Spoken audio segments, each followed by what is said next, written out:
जय हिंद। आज के वीडियो हम लोग देखने वाले हैं MSc first semester physical chemistry के अंतर्गत यूनिट फर्स्ट चल रहा है, जो कि इसके अंतर्गत बहुत ही इंपॉर्टेंट टॉपिक जो कि अक्सर लॉन्ग टाइप क्वेश्चन में पूछा जाता है, द हाइड्रोजन एटम।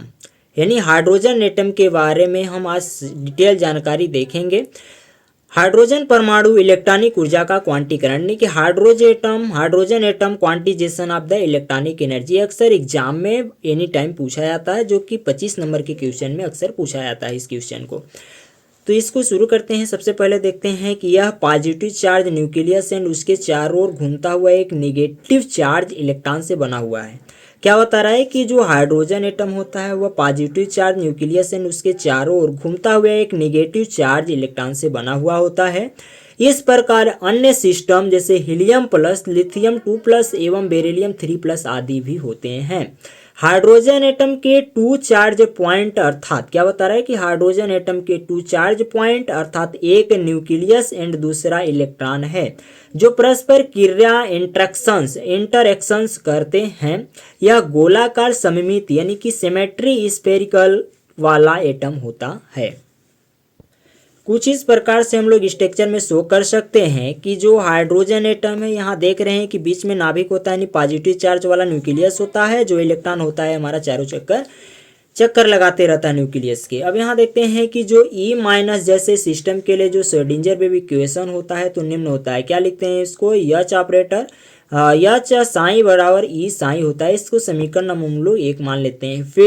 फेयर में लिखते हैं हाँ एच बराबर -h² 8 pi square m del square plus v XYZ होता है। तो कार्तिकीय निर्देशांक कार्टेशियन कोऑर्डिनेट्स में जो लाप्लासियन ऑपरेटर का व्यंजक होता है तो कुछ इस प्रकार से हम लोग इसको लिखते हैं। डेल स्क्वायर बराबर डेल स्क्वायर बटा डेल एक्स का स्क्वायर प्लस डेल स्क्वायर बटा डेल वाई का स्क्वायर प्लस डेल स्क्वायर बटा डेल जेड का स्क्वायर। E- यानी इलेक्ट्रॉन एंड न्यूक्लियस के बीच इंटरेक्शंस के लिए जो पोटेंशियल एनर्जी निम्न टाइप से प्राप्त होता है। कूलाम नियम के अनुसार 2 चार्जेड पार्टिकल के बीच में लग रहा फोर्स F निम्न होगा। तो F बराबर EZE होता है बटा R² हम लिखेंगे इसको। वेयर इसमें देखते हैं जो E है इलेक्ट्रॉन चार्ज एंड J+JE+ होता है न्यूक्लियस चार्ज, जो R होता है न्यूक्लियस एंड इलेक्ट्रॉन के बीच की दूरी होता है। चूंकि एक पॉजिटिव चार्ज है एंड एक निगेटिव चार्ज है, सो निगेटिव साइन लगाया जाता है। अतः हम यहाँ लिख सकते हैं पोटेंशियल एनर्जी कुछ इस प्रकार से होगा। V बराबर समाकलन अनंत से n तक होता है, इंटीग्रेशन FDR बराबर लिखेंगे -ZE² बटा R होता है। समीकरण नंबर 2 हो जाएगा। अतः हम हाइड्रोजन एटम के लिए श्रोडिंगर इक्वेशन निकाल रहे हैं। तो हाइड्रोजन एटम के लिए जो श्रोडिंगर वेव इक्वेशन होगा तो 1 से समीकरण से निम्न होगा -h² बटा 8 pi square del square plus V XYZ into psi बराबर E साई होता है।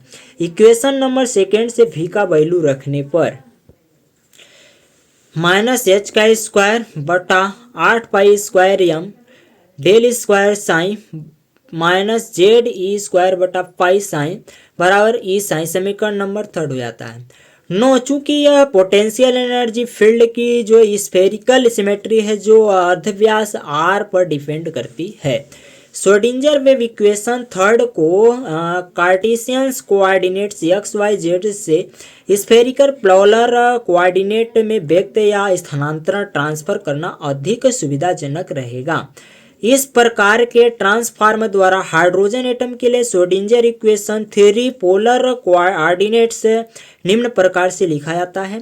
किस प्रकार से हम लिखते हैं? 1/r का स्क्वायर डेल बटा del R into R² del sine बटा del R plus 1/r² sine theta del बटा del theta sine theta del phi बटा डेल थीटा प्लस में लिखेंगे 1/r² sine square theta del square sine बटा del theta का square plus 8 pi square mu बटा h का square into E plus ZE का square plus R sine बराबर 0।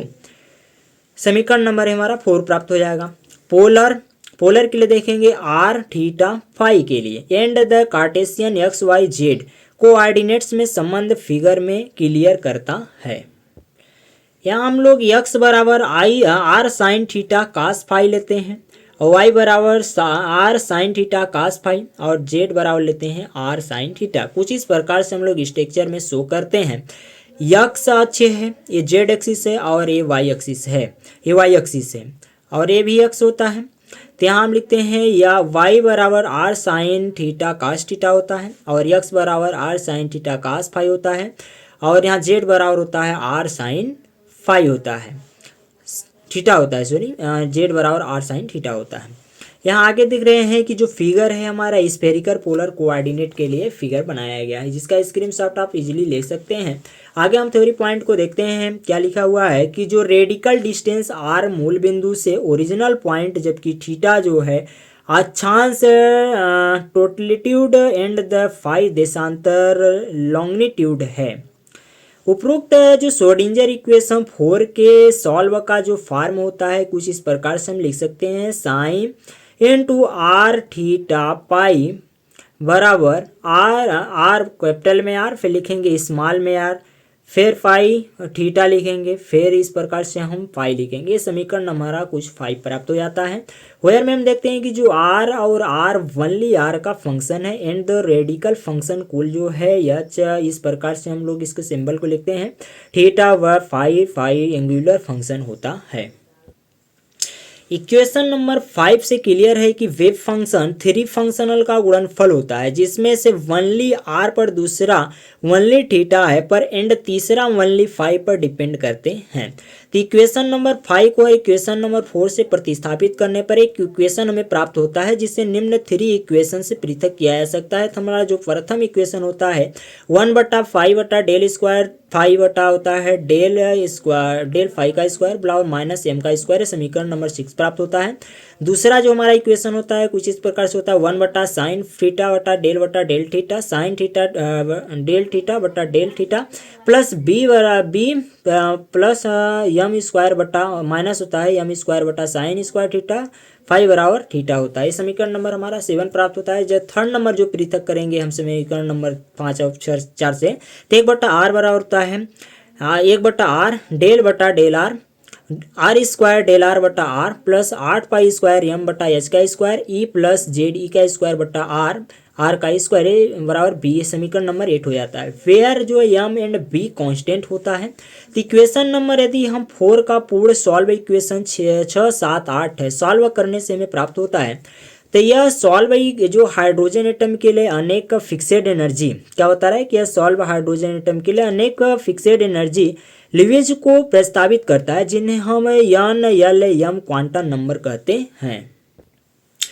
इस सॉल्व को प्राप्त हाइड्रोजन के nth एनर्जी लेवल के लिए जो इलेक्ट्रॉन से संलग्न एनर्जी ई का वैल्यू निम्न प्रकार प्राप्त होगा।